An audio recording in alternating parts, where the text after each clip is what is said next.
Hello everyone, you're welcome to the RenéeQ Show. My name is RenéeQ, and this is a platform where we have powerful, beautiful women come and share a bit of their life story to empower and encourage each and every one of us out there. I would like to say a very big thank you to Kibo 100% Natural Spices for sponsoring the show, and also to Tubeje by RenéeQ for my very lovely accessories. We'll be right back.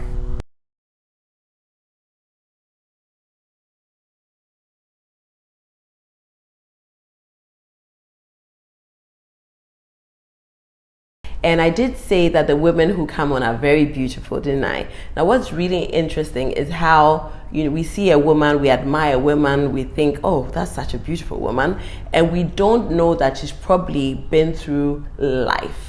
And when I say life, I'm talking about struggles in life or difficulties in life. Our guest today is Mrs. Jacqueline Ansong, a very beautiful woman. I mean, when I look at your skin, I'm thinking, nah, you haven't had anything in life. I don't think no. I mean, your skin alone. I've seen it all, Renee. Wow. I have seen it all. Wow. I have to say, I'm so honored to have you on the show today. I know how very busy you are, and so for you to take time to come and encourage us, to come and empower us, I know it's for everybody out there, but I know I am going to be so empowered today. So thank you so much for your time. I really appreciate it. My utmost pleasure, Renee, and I'm also happy. Thank you for bringing me on the show. I know I have a name for you, but that's her name. That's her name between me and you. I will say it here. I have a special name for you, but I will say it here. But really, what I said is really true. About how sometimes we look at somebody, and from how the person maybe carries themselves or how they look, we don't know that they've probably struggled, or they probably struggle to get to where they are. And that's life. And I think that's what the show is about, really, for people to watch it and be encouraged, to say to themselves, for them to know that they can make it in life. And like I said, I mean, you don't look like you've been through anything. Tell us all. Renee, thank you. I've never shared my story, but those who know me know that, those who really are in my circles know that whatever Jackie goes through, whatever the struggles, challenges, she picks up the pieces and she makes the best out of it. And that's me for you. I have seen it all. I have one of the beautiful, wonderful marriages. But my first one was when it took me 5 years to have a child. And through that, the first 4 years, I had 3 miscarriages. Oh my goodness. And the last one, I was 6 months pregnant. And that was very, very terrible. Of course. But one thing I said to myself is, once I can conceive, then it means I'm blessed, because there are some people that have been married for decades and they can't conceive. But once I can conceive, then I'm blessed. So God, I believe in God. Everything I do, I believe in. I have to bring God in. So what I said was, give the doctors a sense of direction to be able to know why when I conceive, I'm not able to deliver.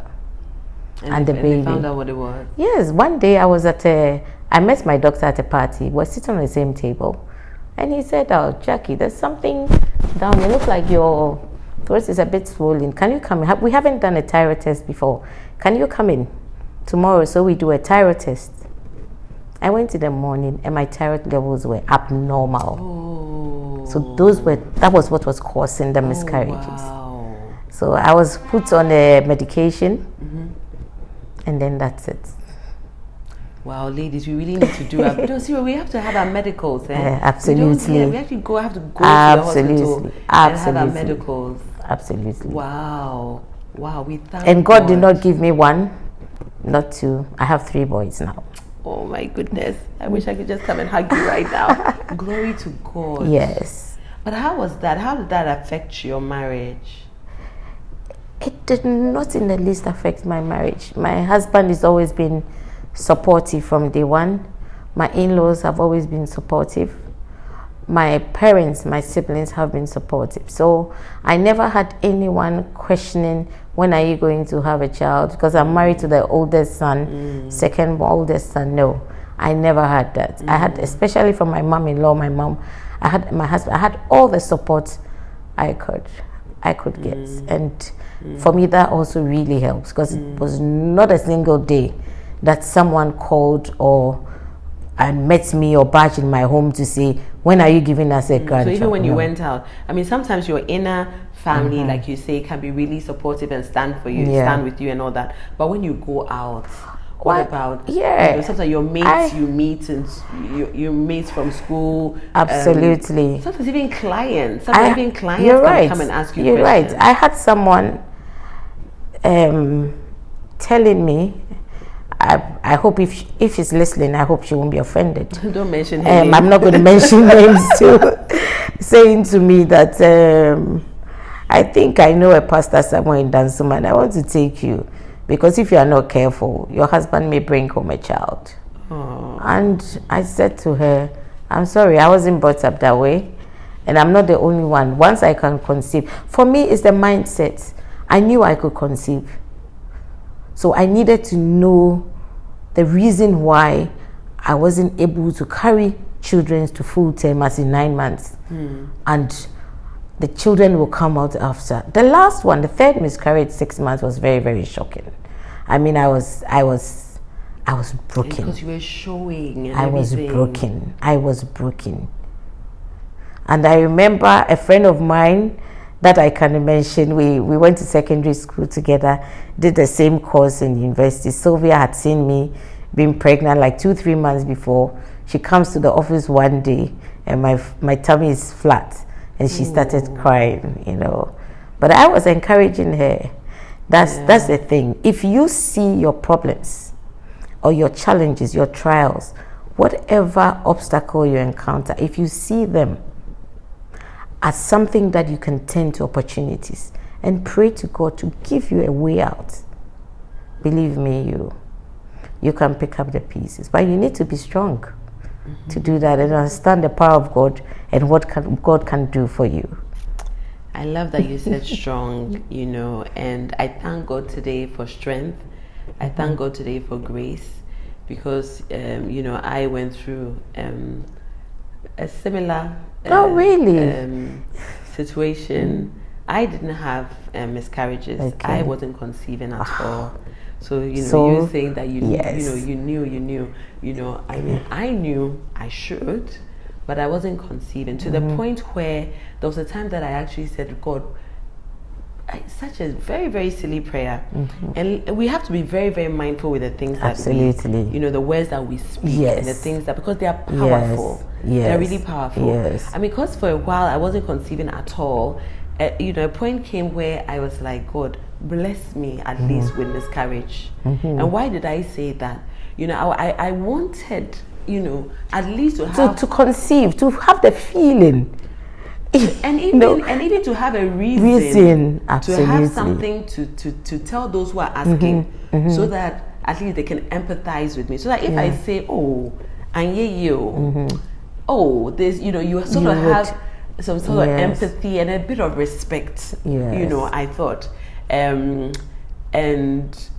wow. For me, I don't believe in self-pity. Maybe I was born differently and I'm a very strong person. Last born, I have older siblings. So I used to listen to adult conversations when I was growing up, being under the couches to listen. So for me, I'd heard it all, I'd seen it all. You know, but one thing that I also forgot to share with you is someone gave me a book. I've really forgotten who introduced that book to me. It's called Supernatural Childbirth by Jacquei Ansong. Let me tell you about that book when you finish. When you finish, I'll tell you about that book. So you've read it. So I got that book after my first miscarriage. I never read the book. I never read it after the second one. I picked it up after my third miscarriage. So that book had been in my home for about 3 years before I read it. And that book is, you've read it, about the promises. Promises about childbirth. And one thing that, you know, struck me in that book was about Malachi 3:10-12. Tithe. And I said, God, I've never cheated you. My parents have always taught me how to give my tithe to you. And you've said in this word that when we do so, you will bless us there will not be enough room for our blessings. Yeah. So after the third one, I stood on the word Malachi and I said, so you have to show me what is causing the miscarriages. And when you show me, bless me. Amen. So within 4 months, I knew there. So I took the medication, very little tiny medication, 18 letter with propylthiouracil. And there was only one pharmacy shop in Ghana that I could get that from. Wow.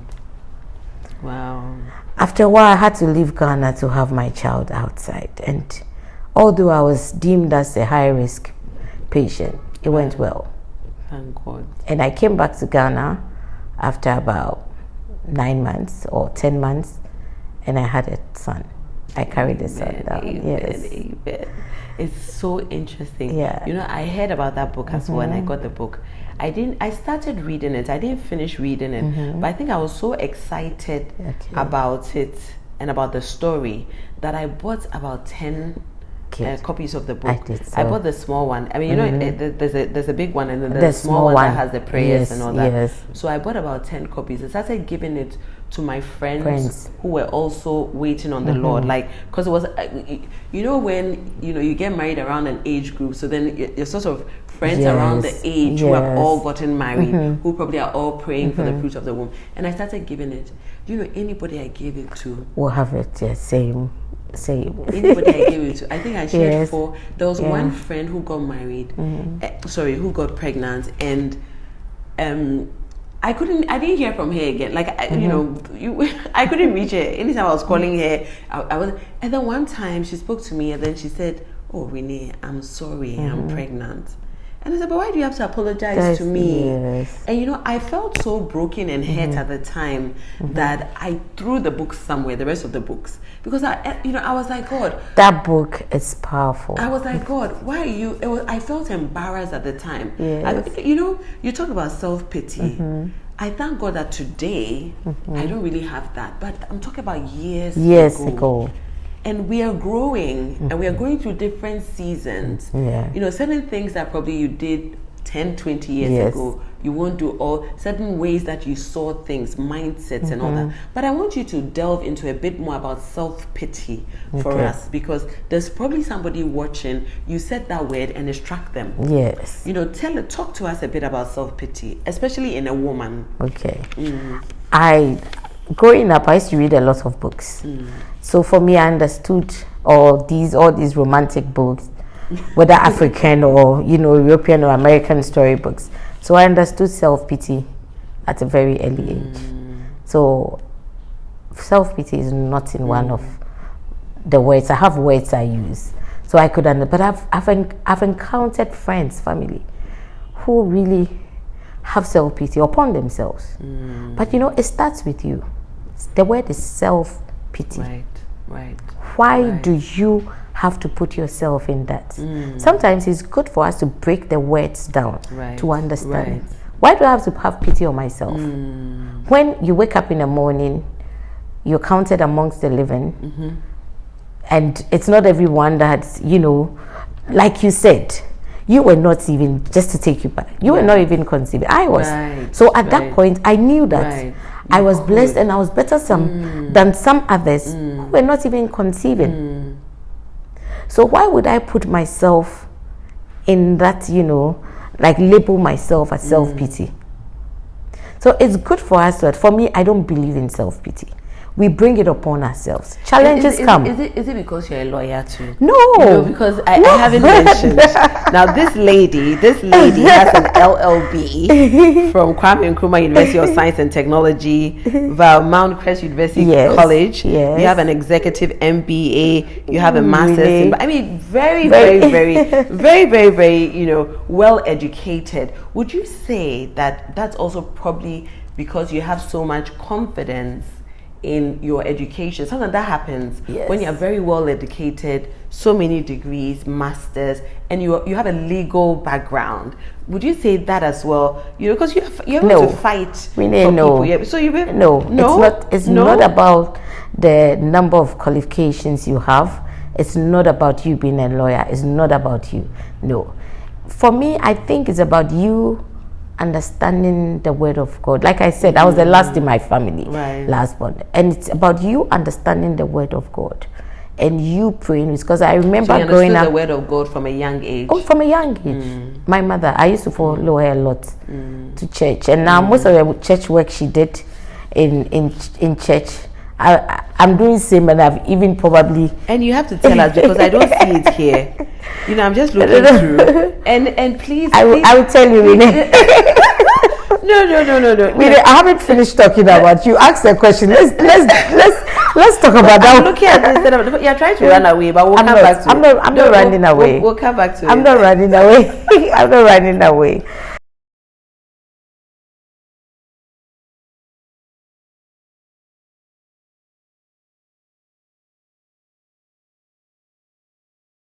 So I understood, and even reading, and I love listening to motivational speeches, how people made it, very inquisitive.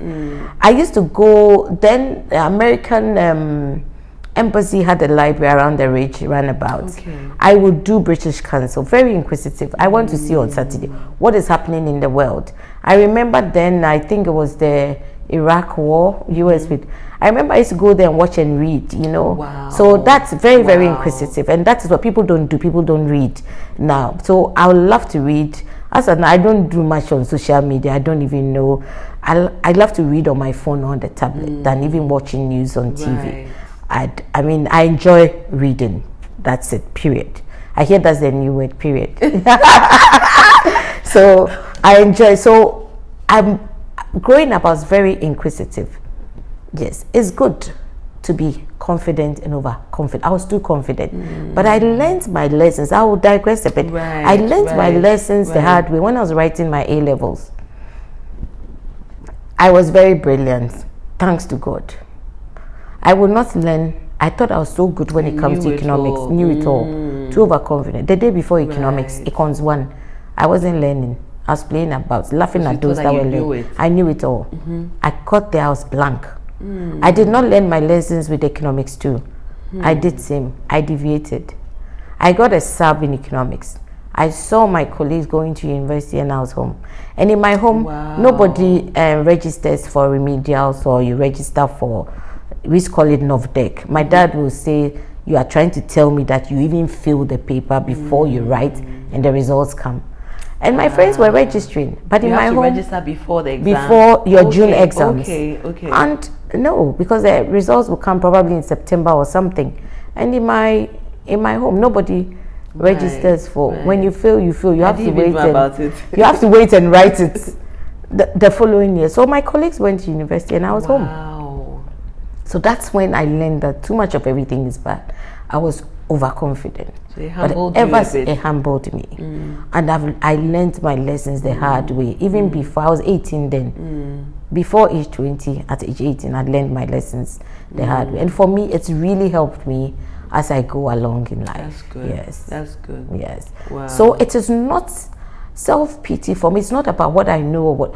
It's not about the educational qualifications I have now, being a lawyer now. No. It's about me being inquisitive and me knowing and reading a lot. And of course, you read books and it ends up, although they were not like true stories or books, like they were fiction. You read them and you realize that all these characters who have self-pity on them, it doesn't end up well with them. You know, so I learned it at a very early, and there are some words that I don't label myself with. You speak them. Sometimes you may feel it, but not use that word. So sometimes, are you broken sometimes? Oh yes, I've been broken countless times. I have been broken countless times, because I remember my first encounter was like I told you, when I bombed my A-level economics. I mean, I was heartbroken. That me of all people, how can I bomb people? But I remember my brother gave me, it was a movie called A Woman of Substance in my heart. From nowhere. And she just made it in life. So after watching that movie countless number of times, I knew that I could pick up the pieces, and I never looked back. When I finally went to the university a year after my friends, I never looked back. And to date, if I'm looking at something, I'm answering a question. First, I used to do first 4 questions. I don't care about whether there's 5, 6.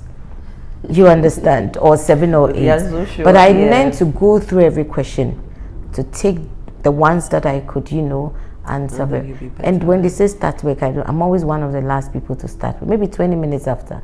I need to understand whether 3, 4 questions I'm answering. I need to understand everything. And that's what has helped me, So for me, it's not about what you know, because there are people that have more qualifications, professors, whatever, PhD, whatever, who still have self-pity. They bring it upon themselves. Yeah. So how can somebody who is going through that probably, just how can they get rid of that? I'll call it a spirit. I'll call it a spirit. I know. So I said, in everything I tell people, and I do it to myself, I've been broken countless number of times. After having 3 children, I found out my oldest son, had a brain injury. Ooh. I mean, we've struggled with. He's in university 2nd year now. He did well in his. I never expected him to make an A-star, A's and B's in his IGs or O level, but he made it. He went to A level. He got 3 B's, and I'm so proud of him. I'm hard on him sometimes. I'm so proud of him, because this is a boy who was doing C's or D's, even in Form 3. Was it because of the injury? Yes, because of the injury. Okay. Because he could not even put together, writing sentences maybe in class 3. He could do only 3, 4, few 5-letter words. I've seen it all. I've been broken. I mean, it's as we go. I'm sorry to sort of focus a bit. I am just curious to know that how did you find it? How did you find that he had a brain injury? Because I'm asking because before, if you didn't do well in class 2, class 3, if you couldn't put your maths together, you get a knock on your head, or you repeat. You repeat. Exactly. And all of that. So how did you focus to find that was the issue? I saw the signs when he was 5, maybe in class 1, 5.5, and I realized that no, speech is okay, but writing and putting them down at age 5, you need to be able to do more than 5-letter words, 6-letter words, read very well. And his younger brother started reading at age 2, and I could see that he would fall on his younger brother, who is a year younger than him, to help him. I said, no, this is not real. So we have a family doctor, called him. We did test MRI, and they realized that no. So I used to work very early in the morning when they were young, so that by 3 I will be home and we all do. And I realized that no, this is not the child that I had, who could say everything bubbly and so I knew there was something, and the MRI showed that he had a brain injury. Yes. Wow.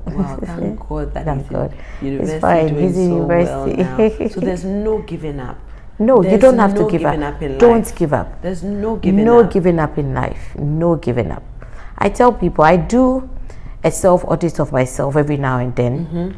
Do your SWOT of yourself. I like that. You can't blame. I always talk about that. Pick up. You have strength. No matter what you're going through in life, no matter the challenges, no matter the trials, you have your strength.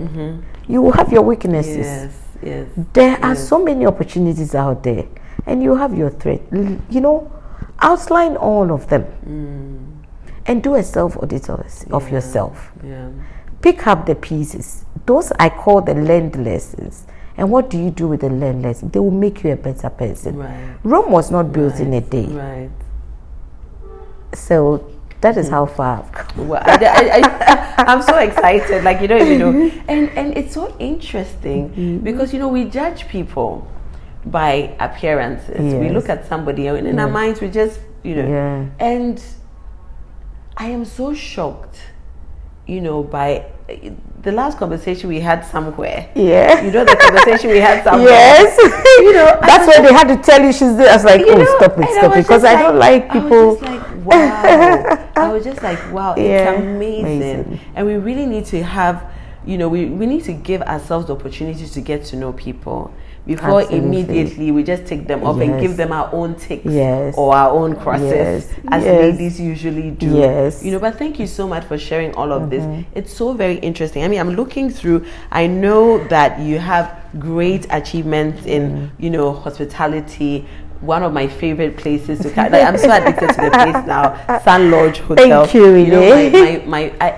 you know why? And I'll tell you why. I didn't know you at the time. You know, but anytime I went to a party, went to a dinner or something, and I tasted a bit of the food. I don't like to eat too much when I go out, but when I stand in the queue for a long time and I taste the food, I'm like, sometimes I even ask, because of the setup, I ask the waiters, who is this or what company? And I'll hear Sun Lodge. You know, then I'll go and the food is nice.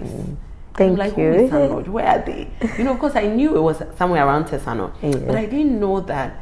And you're doing so well now, especially. You know, we turned 50 last year. Congratulations. Sun Lodge turned 50 last September. Yes, congratulations. Thank you. You know, so I invited you to come and host my Oh, father's. yes. And it was for my father to say this is good. Then this is good. I am saying Thank this you. is good. Thank you. You know, it was and even the setup and everything. You know, so what? Because it's changed. What has brought that change? If I joined in. What has brought it? One thing about Sun Lodge is we have a very low labor turnover. So most of the management team, our general manager has been there. This year will be, I think, 26 years. Wow. I have been there since 2001. So this year will be 24 years. F&B manager, same as me, 24 years. So we've got like sales manager has been there for more than 10 years. So we've got a very, very low labor turnover. As much as, and every now and then, we keep expanding every now and then.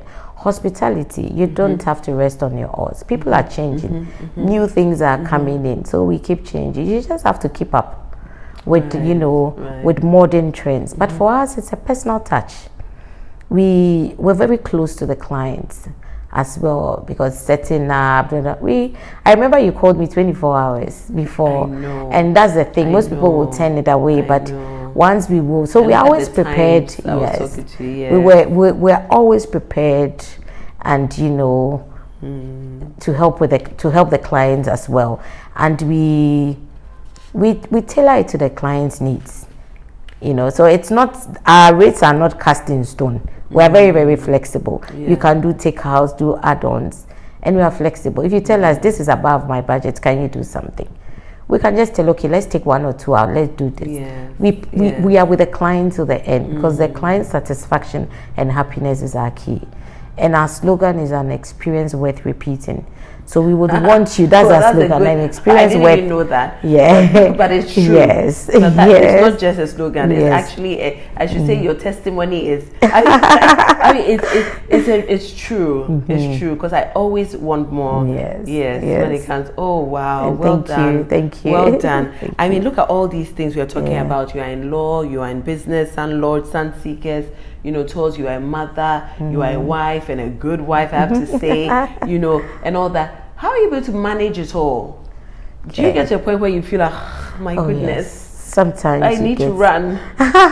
Sometimes you can get this, oh, I'm tired.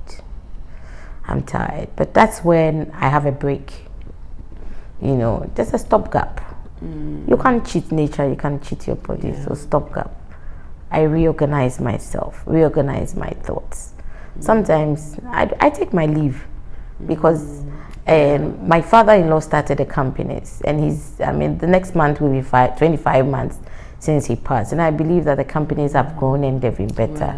Right. And when we were talking about how we've been able to make it, I believe that we also have to always have plans in place for the next generation, the next people to, take up the business. So yes, you can't always be there. I do it, I juggle, and you have to also delegate. You can't do it all. Recruit the right people. If you come in, and now people go online to do all these Google search to come and impress interviews, but I don't look at that. For me, it's your quantitative and your verbal skills, and you solving their problem. I'm not interested in you going online to rattle what motivates you, what you know, tell me what are your strengths. No. I want to see how you can solve issues. So you have a scenario to solve a problem, and then you have few quantitative and few verbal, like an aptitude test. That's when I know your reason. That's for like management position. That's when I know your reason. And I tell people that the same way I'm not afraid to hire, it's the same way I'm not afraid to fire if you are not performing.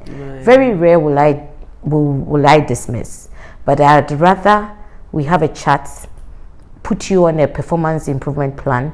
If you're not performing, have a chat, and then we terminate or we all say goodbye on a nice note, so that when we meet each other somewhere else, we can. Very, very rare will I dismiss. But as much as I'm nice, work is work, and work must go on. And these are some of the things that have really, it's a family business.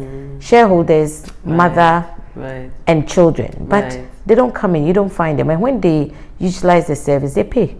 Really? You pay. We get discount, like staff discount, and you pay. And everyone has to wait end of the year to take their dividends, and that helps because you don't find them coming in, I want this, I want that. No, it's not done. It's not done. It's run, as much as it's a family business, it's run very professionally. Yes, very professionally. Yes. Wow. Wow, I love that. I love that.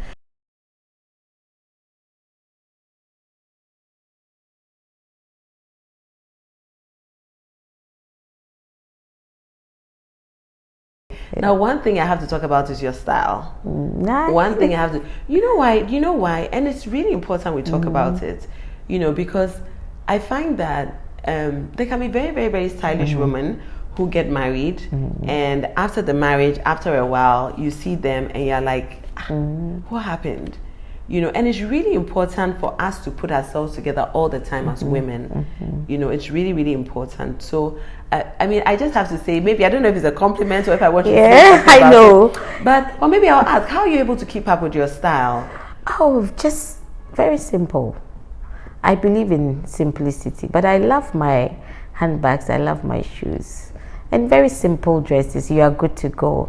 For me, it's not because you are encountering issues or you're encountering problems. So you need to kind of, you go out there not looking. Show your problems on your shoulder. To the whole, no. Even when we met last Saturday, I would have to share, and I'm always bubbly, smiling. Yes, you and are. You do your prayers in your head. Our house nearly got fire done, and we're asleep. No. Security man called us, called me, called my husband that day around 3:34 a.m. We were all gone. We were asleep. But he remembered my husband's nephew was with us for Christmas. He called him, and he called our houseboy, who did a conference call. We were all asleep then, and called them. In the house you were sleeping in? Our house, at my home. So, called the electrician and said to him, so it was from the changeover switch, meter changeover switch. That's like the cables had caught fire. And it's right behind the kitchen. So it would have gone in and all got, So the electrician said, switch it, move it from ECG to genset, and it will bring the load. And when they did that, fire came down. And so I want for something. So this was like, these things had been happening right in my sleep. We were sleeping, we didn't know what was happening. With actually 3 children upstairs, we would have just, God forbid. Yes. So we don't know. It's true. We don't know what happened. And that's why we were late, because for me, I said through all the changes of life, my God has spoken. He's been He's spoken for me, and so even that afternoon, we just put everything aside, and we came, and it was because at that time I said to God, when you say that. Surely, goodness and mercies will follow me all the days of my life. This is what I say, thank you. And I was telling someone that the security man is my destiny helper. But for him. Yes. So your destiny helper or someone who help you is not always someone noble, not always someone who has money, wealth, understand. Anybody. Anybody. It can be anybody. And it can come in any form. But you said he called your nephew. Doesn't he have your number? He called us. My phone was on silent. Ooh. My husband, his was ringing. He'd not even hear. I put my phone on silent when I'm sleeping, you know. So we did not hear until I started in my sleep, started feeling, you know, hot. Woke up, I was like, how come? Then I was like, oh, how come the lights are off and I'm more of all people, he hasn't put on the genset. So I picked up my phone to call him and I saw all the missed calls. Wow. Yes. Thank God. Thank God. When he says he protects us, sometimes we don't understand. We don't. Then my that's goodness. That's it. Yes. But not your home. Not my home. No. I said, God, you've started the year well with me. Yeah. That's what I said. I said, thank you. Yeah. That was day 4. Yes, that was day 4. Wow. Of this month. It was 4th of January. It was, yes. I said, you started the year well with me, and I cannot thank you enough.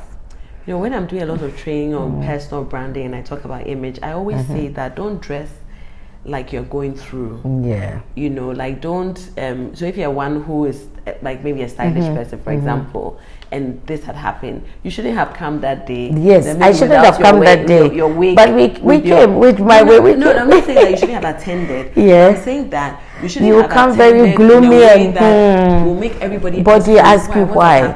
And then you take over somebody's party, somebody's shine, and you know, and then that day, it's on you, and can you feel shit? You know, that's it. Wow, because God was there for us and God spoke for us. Yes. So that's the thing I was saying, that I take a day at a time. And no matter what the challenge, no matter the obstacles, no matter what I mean trials I go through, because I can't, that man up there, God, he speaks for us and he preserves and protects me. He's in control. And absolutely. Oh my goodness. We've said so much. I'm already so inspired. I'm sure so many people are like, I'm sure they're writing notes. I'm sure they're writing notes. But I'd like to ask, who inspires you, or what would you say inspires you? I know you said you love to read a lot, you know, and you know, what inspires you? I think I have more of what inspires me than who inspires me. What inspires me is people telling their stories, motivational speeches, stories. I go on, it makes me a better person, and I always learn something out of it. You have to hear someone's story to learn that, look, you're on a better platform. And through that, I've learned to realize that when I go through challenges from all these people I hear from, it serves as a platform to strengthen my relationship with God and with everybody and anything around me. You understand? So that's when I tend to, you know, make all these challenges be better. You know, so what inspires me? I always say who is very difficult. Who is very, very difficult, but what inspires me? It could be so many people writing or reading, you know, writing something, giving a speech, you know, those are the things that actually inspire me. And they always make me a better person. I like to share the stories as well. Yeah.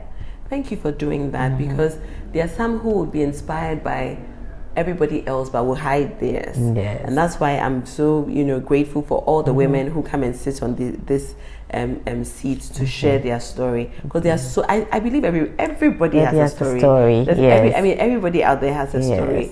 And so I really do appreciate it. I was listening to a speech you gave, and I was like, how did you get to become the goalkeeper in Legon? To actually be a footballer, you know, and become the goalkeeper. Maybe I should have been a boy. I've always learned to play football. My dad used to take me to the stadium to watch matches. I love football. I enjoy football. I discuss football I enjoy football more than now. Yes. And my youngest son plays football. He's in professional football. Good. And I'll mention his name and I'll mention the team he plays for. But he's very good with soccer. He started, I saw him playing at age 4 and I said, you know. So then women's soccer was not that developed in Ghana. So it was like school. And when we went to university, I used to play for Volta Hall as well. And I remember there's something called Kuva Games, where you have the male and female halls for University of Ghana, Cape Coast, and then it was Tech, coming together every year to have these Kuva games. Kuva, first name of each hall. And the last one was my final match was in final year when I was a midfielder, when I had opportunity to captain the team, and I think we won 3-0. That was my last match, and but I've always played football, and I enjoy playing. Wow. But now I don't play. You don't football. play? You left it for your son? Yes. How old is he? He's 13 now. He's what, 13? 13, yes. Oh, that's really good. Yes. And he trained here? I took him to Labadila. So he learned to play in the Red Sun. Oh, yes. wow. So then it was called Makashli. Right. It's like one of the government schools in Labadi. Yes. So yes, thanks to his first coach was Coach Joseph. Wow. He put him through. Yes. Coach Joseph, please, I'm looking for you for my son. So he did not play on AstroTurf, all those. Yes, he used to play in the Ghana community in La. Right, yes. right. That builds you up. The foundation, powerful foundation. Yes. Oh my goodness. Yes. What is your proudest moment? What has been your proudest moment in life? What would you say? You think about it and you're like, wow, this is the day. This is the moment. I would say my proudest moment was in September 2023, when I'm a church elder in my church. I go to Kaneshi Presby, and then they were, for Presbyterians, they call the elders presbyters, and there's always the leader or the head senior of the presbyters. And Presby Church, we vote very democratic. So that was when the elders and the pastors, reverends, we had to vote for a senior presbyter.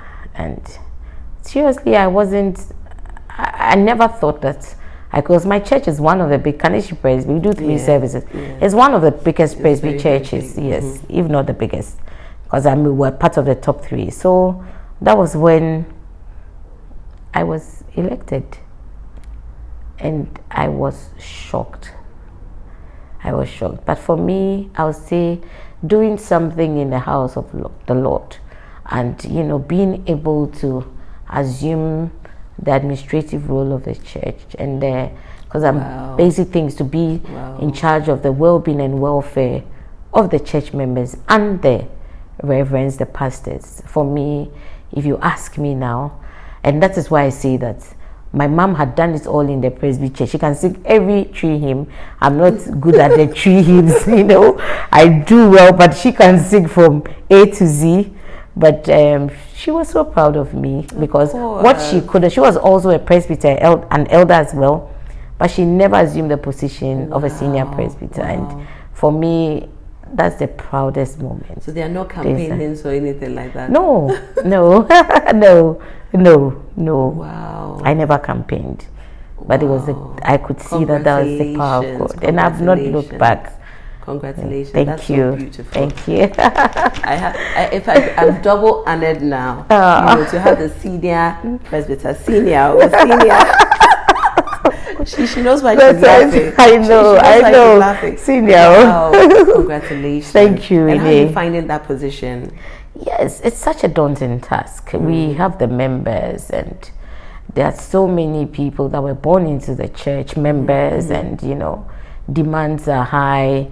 Even we have church members that were affected in Kanzamanto. Spoke to them. We have to help them because, like I said, the welfare and well-being of church members, it's one of my roles, my number one role, and also taking care of the reverends.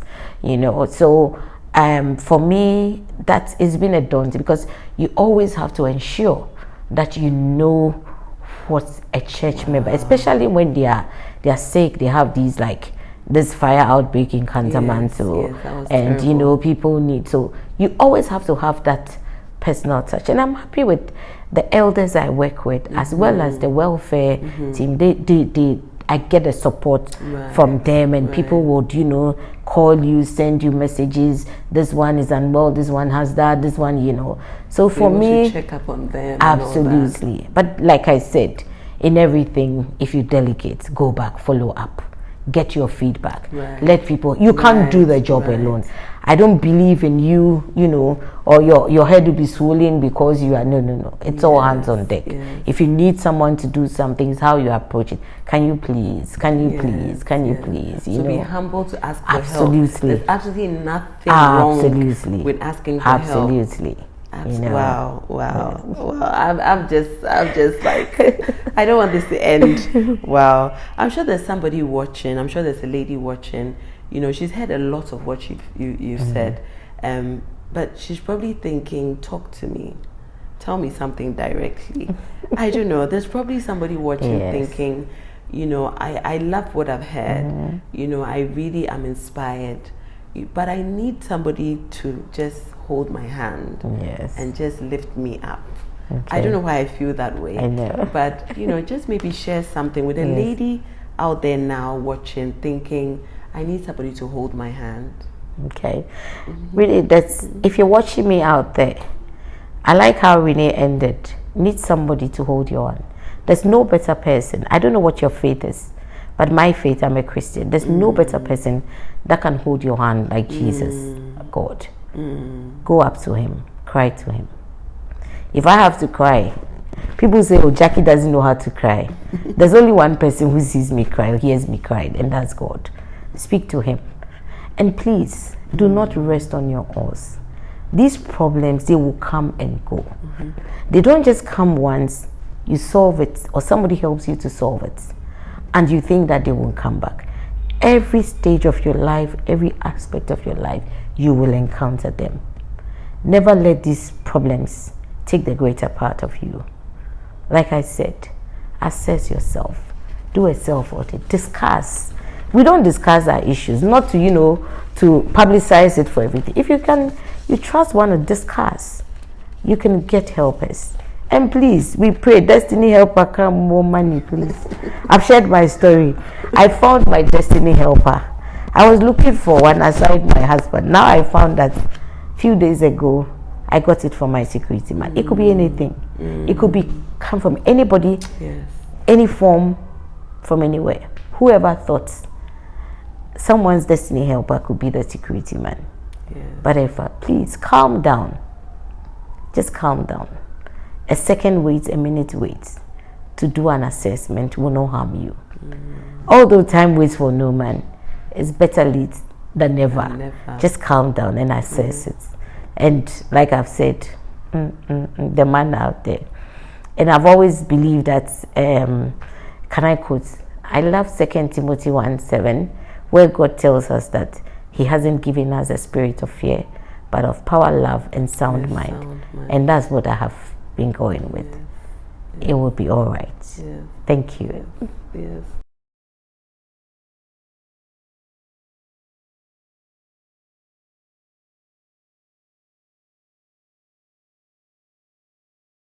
So before we wrap up, I'd like to say a very, very big thank you to Kivo 100% Natural Spices for sponsoring the show. Also to Tubeje by RenéeQ for my very, very, very lovely accessories. Now Kivo, I love so much, and I'm happy to work with them because it's 100% natural. Really? I love that. Yes, I love that. It's we have to we have to start utilizing them then. Oh, please do. Please do. Now my favorite, let me tell you my favorite. Okay. This is a gift that they've given to all my very beautiful guests. Oh, that's nice. You've heard about the Kibo hot pepper, right? Eshishi. Won't say wow, minty. No, that's the thing. Eshishi. That's the won't say I don't watch TV. but my favorite one is the ginger, garlic, and onion powder. Okay. I love it. I love it. It just adds, you taste it, so I think the way I love your food, you guys. All right, we'll utilize them. We'll use them. Use this. All right, then let's see how it goes. Okay. They also do the sukins, the Gary sukins. No, I know that one. They do. Also, I know that. Okay, so I'm sorry, I've heard about them. Yes. So this is just a little. So is there Gary sukins in? Or this is just a spice? Maybe there's no. It's one of my favorite. Maybe it's under. And is that baked beans? It's baked beans. Oh, really? And then the creamer. Oh, they have the creamer that's really good. Okay. So if you have issues with cholesterol and you have to go off milk, what I like about this is it tastes like milk. Because I don't like creamers. Sometimes are so watery. Yes. And, so this this I'm quite impressed with them. Right, I use them myself. Okay. So I'm talking from experience and not from anything else. So I hope that you like this. I will. Oh, I love them already. A little gift. I'm grateful and thank you, Kivo. You spiced our life with all your experiences and all that. So we are spicing your life. Thank you. With Kivo. Thank you. Thank you so much for your time. Thank you so much for coming. I'm so blessed, and I pray that you've been blessed as well. We'll see you next week. Take care.